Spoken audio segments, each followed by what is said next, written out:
సాంప్రదాయ వరి సాగును తగ్గించి లాభసాటిగా ఉండే పామాయిల్ సాగు వైపు దృష్టి సారించాలని రాష్ట్ర వ్యవసాయ శాఖ మంత్రి తుమ్మల నాగేశ్వరరావు పిలుపునిచ్చారు. ఆదివారం ఉదయం కొనిచెల్ల మండలం అంజనాపురం గ్రామ శివార్లో నూతనంగా నిర్మిస్తున్న గోడ్రేజ్ ఆయిల్ ఫామ్ ఫ్యాక్టరీ పనుల్ని వైరా ఎమ్మెల్యే మాల్తు రామ్దాస్ నాయక్ తో కలిసి ఆయన క్షేత్రస్థాయిలో పరిశీలించారు. ఈ సందర్భంగా ఫ్యాక్టరీ నిర్మాణ పురోగతిపై అధికారులతో సమీక్ష నిర్వహించి పలు సూచనలు చేశారు. గత 30-40 సంవత్సరాలుగా నా డిమాండ్ ఉంది.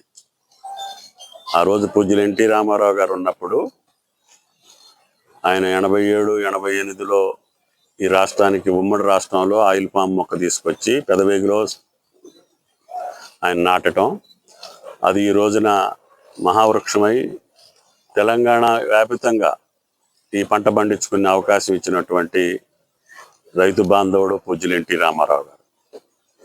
అప్పటి వరకు మనకి ఈ పంట లేదు.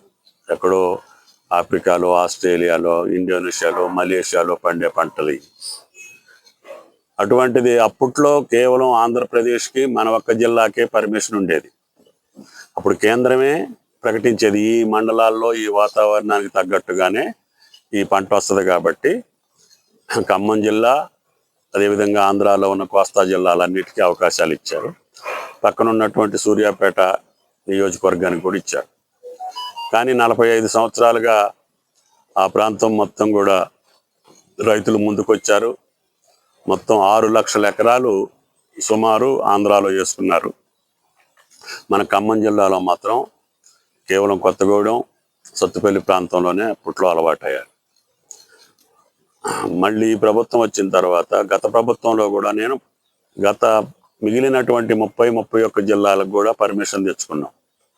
ఎందుకంటే భూములు ఉన్నాయి, మంచి వచ్చేడ్డ వర్షాలు పడుతున్నాయి, భూగర్భ జలాలు వస్తున్నాయి.